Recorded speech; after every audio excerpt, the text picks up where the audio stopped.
Olá, boa tarde a todos os nossos telespectadores da Sala que dá voz à mulher sergipana, o Entrevistando. E hoje nós estamos aqui recebendo uma convidada incrível. Eu acho que se eu fosse ler o currículo dela todinho, o programa já acabaria, porque realmente ela é uma mulher incrível. Mas hoje nós iremos falar um pouco mais sobre a personalidade, sobre a essência, como é que ela dá conta dessa agenda com tantas atribuições. Hoje eu estou recebendo aqui Raquel Tavares, advogada, escritora. A gente fala já do restante do currículo dela. Seja muito bem-vinda, querida, à nossa sala do Entrevistando. Obrigada, Sâmula. Para mim é um grande prazer estar aqui mais uma vez. Que alegria. No programa Entrevistando, agora com você.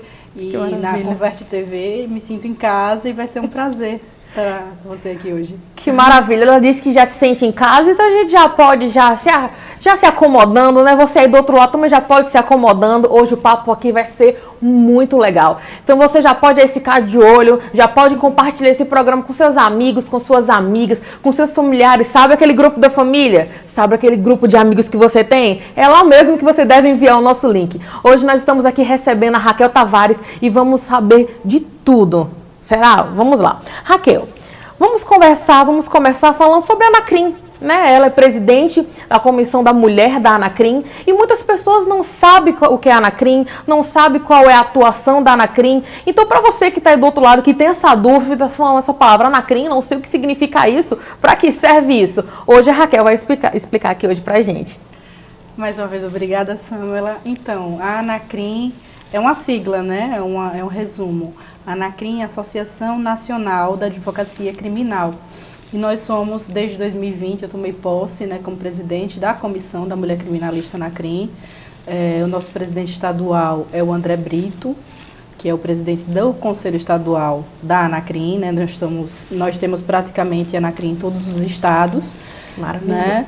E eu sou também procuradora da Comissão Nacional da Mulher Criminalista Anacrim. Né? Temos como cabeça aí nosso presidente James Walker, e como vice-presidente Luciana Guimarães. E o objetivo da Anacrim é realmente reunir advogados criminalistas, né, com o objetivo de valorizar as nossas prerrogativas, valorizar o trabalho da mulher advogada principalmente. Né? Sempre houve um estigma que mulher, para ser advogada, não seria tão bom na área criminal, né, por ser uma área um pouco que lida com as mazelas humanas. Isso. Então a gente veio trabalhar essa comissão para valorizar o trabalho, que a gente também é capaz de advogar na área criminal e ser respeitada e valorizada pelo que a gente faz, né? Que incrível, né, gente? Que trabalho incrível. Já dentro do mesmo contexto, Raquel, hoje, né, no nosso cenário atual da advocacia, qual você acha que são os pontos assim mais críticos da advocacia feminina criminal? Então, quais são as dificuldades, né, que as mulheres enfrentam? A gente ainda tem alguns entraves, né, por próprio preconceito, né, da sociedade, de colegas. Então, assim, quando eu instituí a comissão, né, na verdade, quando eu tomei posse, né, para nomear fui nomeada na comissão, eu queria fazer algo que não fizeram comigo no início da carreira. Eu queria protagonizar essas mulheres. Né? Normalmente, quando você é presidente de alguma comissão, geralmente você se torna protagonista e esquece que ali tem membros que podem cooperar, mas eu queria protagonizar as demais, né? E puxar, ajudar a fazer cursos, mentorias, para que essas jovens advogadas que estão entrando no mercado de trabalho, na advocacia, elas pudessem se capacitar e se sentirem já iguais a grandes advogados. É tanto que todas elas que entram, elas participam dos grupos nacionais com grandes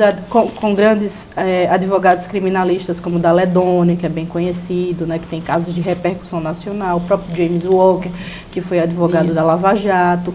Então, elas se sentem parte de um todo e elas começam a visualizar que elas podem chegar igual a essas pessoas que são grandiosos para ela e parece ser um mundo equidistante, mas que elas também podem chegar lá, entendeu?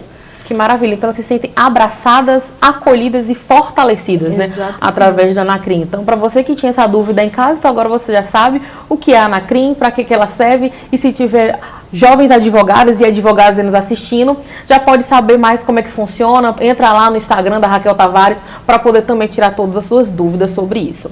Raquel, agora vamos falar sobre Raquel pessoa, né? A história de vida de Raquel, porque todos nós temos uma história. Eu costumo dizer que cada rosto é a capa de um livro. E quando nós vamos ver, tem histórias incríveis e inspiradoras. Então, antes de você se tornar advogada, e a gente também quer saber como é que ela dá conta dessa agenda, viu, gente? Que são muitas atribuições. Antes de você se tornar advogada e de todas as questões que você tem na sua vida, todas essas atribuições, o que você fazia antes? Como foi a sua história de vida até chegar aqui, né? A Raquel pessoa. É engraçado. Então, Samela, eu sou filha, né, de uma família que eu, graças a Deus, uma família bastante estruturada. Meu pai é ex-empregado da Petrobras, minha mãe é dona de casa, mas sempre administrou bem lá, renunciando à família. Eu tenho uma irmã que é dentista, estudei em colégios particulares e me converti em 2009. Né, eu tive encontro com o Senhor em 2009. Incrível, e de lá para cá a minha vida se transformou, né? Eu fui tocada, né, por Jesus e isso mudou toda a minha história de vida, né? Eu acho que tudo serve a um propósito. Hoje eu batalho por mulheres nos espaços de poder, mas na verdade quem conhece a Raquel de antes da conversão e a Raquel depois da conversão, a Raquel de antes nunca estaria aqui em frente a você dando uma entrevista. Era uma Raquel tímida, era uma Raquel que não se achava capaz, né? Uma Raquel que não conseguia falar sem gaguejar, que cheia de complexo de inferioridade. Entendeu? Então, eu acredito muito que foi Deus que sempre traçou a minha vida e os propósitos pelos quais eu estou agora encampando e lutando para que outras mulheres possam ser despertadas. Eu vivi dores de relacionamentos abusivos e é por isso que eu também escrevi livros voltados para mulheres vítimas de violência, e a dor que eu passei, eu procuro transformar em bênção para que outras mulheres não precisem passar pelo que eu passei.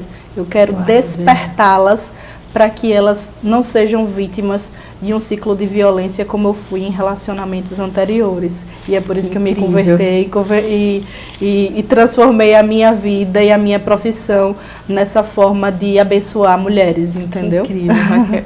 Gente, eu ficaria aqui horas só ouvindo a Raquel falando sobre isso. Porque eu posso ser bem sincera, né? Vocês sabem que aqui no Entrevistando é sinceridade pura. Muitas vezes as pessoas, quando chegam, né, em algum determinado status ou em algum determinado posto da sociedade, elas têm dificuldade de professarem a fé dela, né? De falar para as pessoas, não, independente de qual fé você professe, mas elas têm dificuldade de falar, não, eu sigo a Jesus. Ou ela fica no off, ou é aquele negócio muito limitado, acanhado, introvertido. Então, assim, já quero dar meus parabéns, né, realmente, né, na frente aqui de todos os nossos telespectadores do Entrevistando, por você não ter vergonha de dizer que você serve Jesus e que Jesus realmente transformou a sua vida e que você transformou a sua dor em uma missão. Então, hoje você leva a sua dor em forma de ensinamento para outras pessoas e outras mulheres. Isso é muito incrível de ver, né, gente? Se todos nós pudéssemos, poder nós podemos, mas se nós conseguíssemos, né, através, lógico que sozinho ninguém consegue. Jesus é o primeiro passo. E colar junto com mulheres para transformar a nossa dor em nossa missão e em nossa causa, né, nosso propósito de vida. Mas vamos lá, Raquel. Agora você está como candidata, pré-candidata, né, a deputada estadual, e a minha dúvida nesse sentido era, você sempre teve essa vocação para a política? Você sempre pensou nesse sentido? Ou não? Foi ao longo do tempo que sua mentalidade foi transformando? Não, eu quero estar lá para poder ajudar mais mulheres, né, dar voz à mulher. Como foi essa decisão? Então, Samela, tudo está acontecendo assim muito imediatamente. Eu não tinha pretensão político-partidária. Mesmo nesse ano eleitoral, fui descoberta por Glória Sena, que é a coordenadora do Mulheres Progressistas. Eu tinha acabado de retornar de Brasília no ativismo das mulheres nos espaços de poder. Tudo que eu tenho feito é um despertamento muito recente. Eu costumo falar isso até como testemunho, né? Porque eu tenho 16 anos de advocacia e, na verdade, minha advocacia foi transformada vamos dizer assim, de uns 6 anos para cá. né, de 2018 para cá. Por isso que eu falo tanto em despertamento, inclusive na área da advocacia, né? Eu era aquela mulher que ficava no escritório físico esperando o cliente chegar e não tinha despertado ainda o quanto que o network e relacionamentos é importante na nossa área. Então eu comecei a me envolver em comissões da OAB, participei da comissão de controle social dos gastos públicos e combate à corrupção, comissão da mulher, comissão de direitos humanos. E aí, quando eu comecei a me envolver, foi acontecendo naturalmente as coisas. Não foi algo que eu busquei por esses espaços, embora eu hoje acho importante e milito para que as mulheres ocupem espaço, não foi algo que eu busquei. Foi algo que foi acontecendo, eu fui me envolvendo e chegou a esse ponto de eu ser convidada a participar como pré-candidata pelo esse destaque natural que foi acontecendo num plantio que eu fui acontecendo naturalmente, né? Na verdade, era um despertamento pessoal meu. Eu preciso vencer esse gigante da timidez, eu preciso vencer esse gigante, né, que quer me colocar para baixo e dizer que eu não sou capaz. E aí eu comecei a me envolver nas comissões e isso comecei a despertar, comecei a fazer lives. E isso foi me trazendo uma repercussão e Deus foi abençoando cada lugar que eu fui passando, entendeu? Foi algo muito natural, sem pretensões. Que incrível, gente. Quando a gente realmente, quando nós entregamos, né, a nossa vida nas mãos de Deus, Ele vai dando uma condução que a gente só fica aguardando as bênçãos chegarem. Raquel, o que a Raquel de hoje falaria para a Raquel de antes? Você falou que a sua vida passou por uma fase de transição, que a Raquel antiga não estaria aqui, não estaria fazendo hoje, né, tendo essa atuação que você tem, né, muito incisiva em tudo que você faz, muito brilhante, por sinal. Mas o que a Raquel de hoje falaria para a Raquel antiga?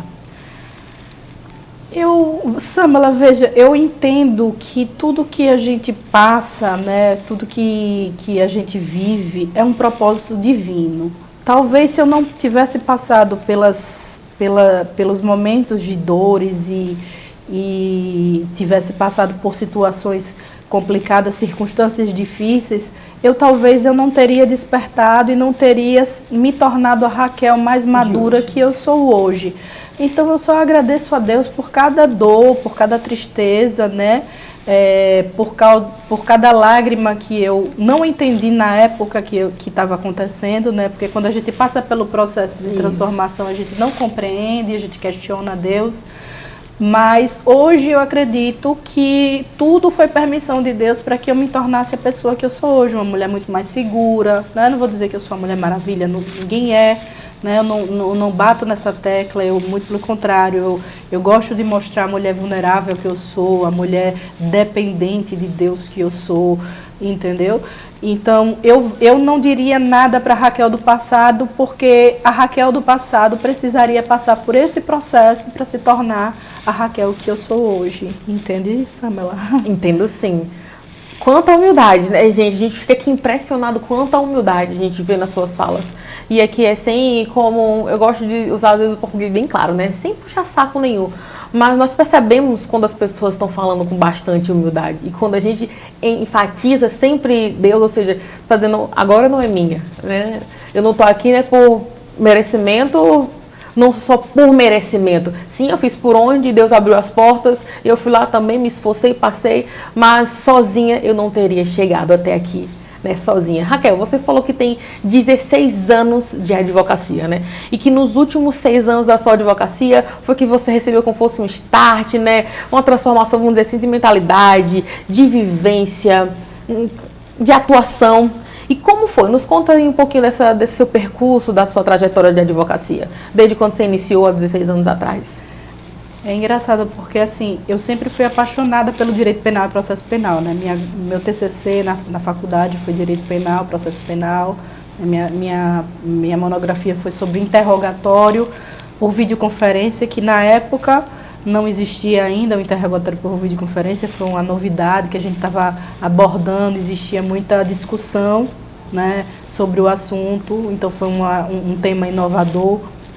Eu fiz pós-graduação em Direito Penal e processo penal, mas iniciei na advocacia criminal um pouquinho e depois eu abandonei com receio, justamente pelo esse receio inicial, né? De não ter sido assim abraçada, não ter um suporte, né? Não ter um suporte, porque eu fui fazendo tudo sozinha, eu não tinha família de advogados, então eu fui aprendendo a fazer, fazendo, indo para audiência, fazendo audiência.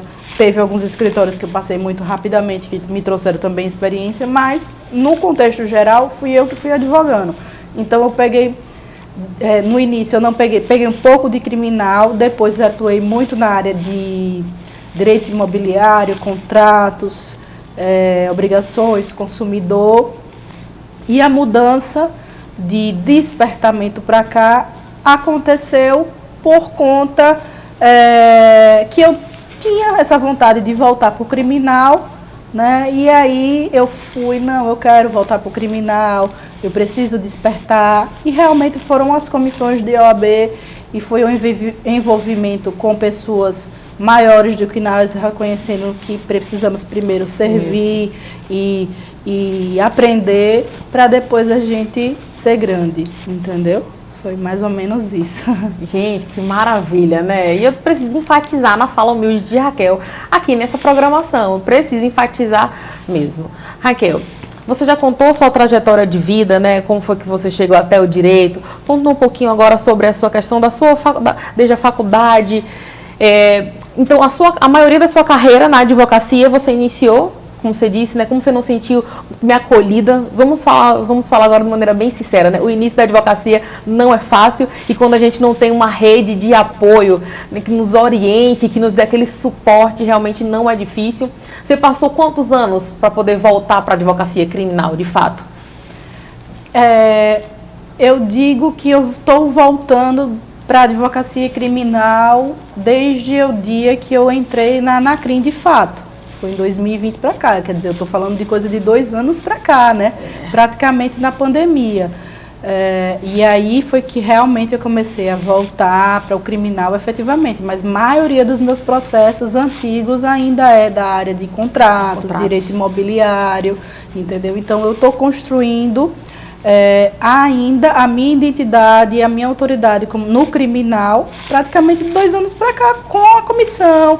E agora com, né, o livro, né, que eu também está em pré-lançamento, que é o livro de assistente de acusação, né, que eu estou lançando aí com vários coautores do Brasil inteiro, nomes grandiosos. Rodrigo Monteiro, que é promotor de justiça do Espírito Santo e que me chamou para esse projeto lindo, que parte do projeto vai para a Pai do Espírito Santo, porque ele tem um filho que é especial. E assim, eu digo que é Deus mesmo, porque Ele é que une as pessoas para um propósito. Então tem autores que são delegados, tem assessores do STJ, o próprio prefácio do livro é assinado por um ministro do STJ, tem peritos nesse livro. E também tem outro livro que vai ser lançado ainda esse ano, perdão. Olha, spoilers aí, gente. Que eu não poderia estar falando o nome do meu artigo, mas vou dar aí Já vai dar um spoiler aqui na entrevistando. Olha que honra pra gente aqui. Pode falar, Raquel. Seria sobre o grito silenciado das mulheres cristãs. É mais ou menos que uma autobiografia implícita. Eu tô arrepiada com esse livro. Não, quando você lançar esse livro, Raquel, o entrevistando tá de portas abertas para você vir falar desse livro. A gente sabe que você não pode falar muita coisa ainda, mas já está de portas abertas para você vir falar sobre esse livro. E eu já vou dizer que o que você já falou aqui já me arrepiou. E eu tenho certeza que quem está em casa também se arrepiou junto comigo. Porque o grito silenciado das mulheres cristãs é realmente algo que eu sei que vai ser muito profundo. Muito profundo mesmo. Mas, Raquel, a gente quer saber agora, né, mulherada? A gente sabe que a nossa agenda é cheia, muito cheia. Mas nem sempre de dar conta dessa agenda toda. Como é que você faz para poder dar conta de uma agenda cheia de atribuições? Agora falando de mulher para mulher. Falamos já de Raquel advogada, falamos já de Raquel como pessoa, Raquel cristã, ela já professou aqui a sua fé e falou realmente com muita maestria. Agora de mulher para mulher aqui, falando como é que você dá conta dessa sua rotina, como é que você dá conta dessa sua agenda tão cheia de atribuições. Então, Eu costumo falar o seguinte, eu tenho muitos amigos e me tornei parceira de vários outros, né? E aí esse relacionamento de confiança, eu pude delegar algumas coisas para alguns colegas da minha confiança. Então, o segredo é justamente esse, é você criar, construir uma rede de relacionamentos e parceiros que você possa ter uma confiança para delegar algo que é muito seu, né? Eu não ia delegar um cliente, um processo meu, a alguém que eu não tivesse confiança. Mas, graças a Deus, eu tenho uma equipe muito boa, inclusive um deles é Antônio Félix, que é seu Olha, amigo. Antônio, você já pediu esse espacinho aqui, já recebeu, tá? E eu, por exemplo, agora na pré-campanha, eu estou subestabelecendo muitos processos meus para Antônio. Sim. E ele está me dando esse suporte enquanto eu estou tratando da fase de pré-campanha. Então, assim, relacionamento é tudo. Não adianta você querer, vamos dizer assim, tomar conta de tudo, porque você não vai conseguir abarcar tudo, entendeu? Então, você precisa dessa rede de relacionamentos para você estar atuando em vários setores. E aí, eu costumo dizer que a gente não cresce sozinha. Quem quiser ser uma ilha não vai conseguir ir além do que se espera, o que se sonha, né? Eu só consigo construir e crescer cada vez mais se eu andar realmente com pessoas e alavancar também essas pessoas. Que incrível, né? Então ninguém chega em lugar nenhum sozinho. Tem uma frase que foi até uma das pessoas que eu trabalho em outros negócios que ele disse: ninguém consegue muita coisa se não repartir o bolo. Então realmente a gente tem que repartir, né? É a força da unidade, gente, a força da unidade. Se a gente tentar abraçar o mundo sozinho, abarcar tudo sozinho, a gente não vai conseguir exalar, né, a potência do perfume que a gente tem dentro de nós. Mas se a gente souber repartir e chamar os parceiros para poder cada um realmente também degustar e experimentar, a gente vai conseguir chegar muito mais longe. Daqui a pouco nós já estamos chegando no fim da nossa programação, mas calma que a gente não terminou por aqui ainda não. Continua aí. Já lembrou de compartilhar esse programa? Ainda não? Então dá tempo. Aperta aí, compartilha para os seus amigos, para os seus familiares. Aperta aí se você tem alguma amiga que é advogada, se você tem uma irmã, um parente que é advogada, para poder vir aqui ouvir um pouquinho da nossa programação. Raquel, estamos já chegando no fim da nossa programação, mas eu queria saber sobre o sentimento que você tem quando você está no ativismo. Você disse que recebeu a proposta logo após que você chegou de Brasília, que estava nessa questão do ativismo das mulheres no cargo de poder. Qual o sentimento que você tem quando você está lá lutando, pleiteando por essas mulheres? Aquele sentimento assim bem pessoal, né? Que é uma coisa assim sua, que você olha uma satisfação pessoal. É muito gratificante, Sam, ela está entre mulheres que desejam a mesma coisa, né? Quando eu entrei na ONG Paridade de Verdade, que na verdade tem uma finalidade específica, né? É a luta de mulheres nos espaços do judiciário, especificamente no 5º Constitucional, né? A nossa Constituição prevê que parte dos tribunais superiores em si devem ser ocupadas por advogados e membros do Ministério Público, né, através da lista sextupla, mas essas listas, elas nunca são indicadas por mulheres, né, geralmente são homens, completamente homens, né. A gente tem aí um Conselho Nacional do Ministério Público que teve recentemente uma formação, e a formação unicamente de homens, e eu não falo isso... eu não gosto de me rotular como uma mulher feminista, não gosto de rótulos, mas eu estou lutando por espaços que historicamente a gente sabe que as mulheres não ocuparam.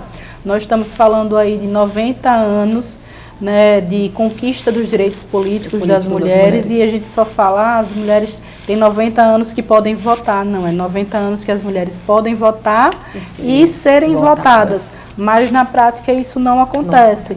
Então a gente precisa realmente ocupar esses lugares por merecimento, por compensação histórica, né, desse tempo em que não ocupamos, que não tomamos frente de lideranças.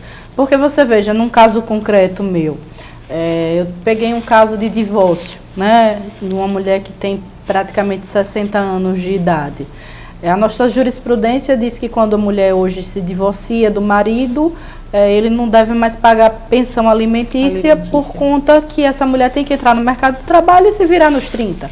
Aí você veja, anos, exatamente, e aí você veja um caso concreto de uma mulher que sempre dependeu exclusivamente do marido, tinha valores cristãos de depender do marido, né? Não trabalhava, não trabalhava, não estudou, justamente porque ele dizia que ela não precisava fazer, e aí veio um divórcio. E aí foi cortada a pensão alimentícia dela. Aí nós ficamos pensando o seguinte, se existisse uma composição mais justa, mais equilibrada com mulheres, a mulher naturalmente é muito mais sensível. Né? A mulher é muito mais humanitária. E com certeza num caso concreto como esse, ela não ia dizer, olha, a partir de agora você vai ter que se virar nos 30. Pelo menos ela ia dar um tempo maior, ou encaminhar essa mulher a algum curso profissionalizante. E dar um suporte diferente. Dar um suporte diferente. E ter um olhar diferente, né, para essa E a decisão seria diferente. Se a gente tivesse uma composição de um tribunal de justiça, pelo menos metade e metade, de acordo com o que a gente planeja, né, que é o planejamento da ONU, né, mulher, uma agenda 2030, a gente ter 50% de mulheres nos espaços de poder. Né? Sendo bem otimista. Sendo bem otimistas, né? Sobre esse resultado. Eu, às vezes, fico falando sobre isso e falei, será que às vezes a gente não está pensando de maneira utópica? Porque a gente já vem, né, de um histórico, não, como você disse, eu também não gosto de me rotular como feminista, mas a gente sim tem que lutar pelos nossos direitos, né, pelos direitos das mulheres. Como você disse, são 90 anos não só votando, votando e tendo o direito de serem votadas. Mas quando a gente olha para um cenário atual e imagina 50%, às vezes chega a ser até tópico, né? Imaginar uma situação dessa, infelizmente.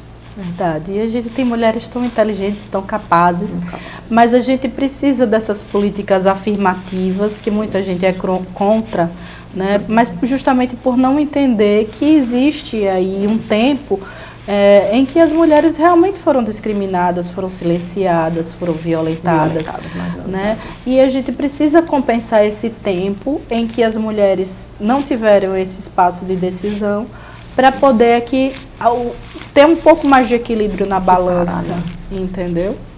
Isso mesmo. E como você mesmo disse, tem muitas mulheres que estão extremamente capacitadas, né?